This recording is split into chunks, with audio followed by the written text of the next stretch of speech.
And Governor, you've been out front here, and you just were quite clear about areas where you disagree with the Trump administration and others.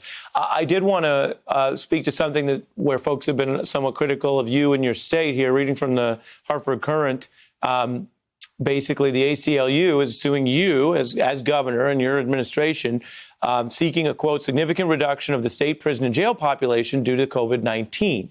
As you know, there was also someone who was in that system who was supposed to be released and was 63 years old and ultimately died when they couldn't secure a place for him to go. His name was Carlos De Leon. What do you say to the ACLU that's suing you and the folks that are critical that are saying, well, Governor Lamont says he cares about all these things. Why not use this as an opportunity to more further reduce the at-risk inmate population?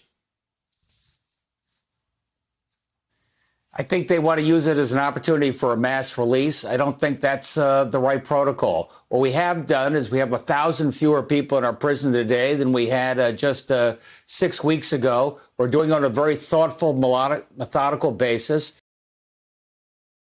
We're trying to find a home setting for them, if that's safe.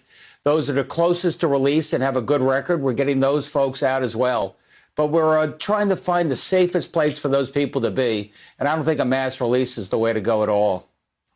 Copy. Wanted to get you on the record about that as well. It's a busy time, Governor. I appreciate you making some time for us. Nice to see you, Ari. Thank you. Hey, I'm Ari Melber from MSNBC. You can see more of our videos right here, or better yet, subscribe to our YouTube channel below. You could have been anywhere in the world, but you're here with us, and we appreciate that.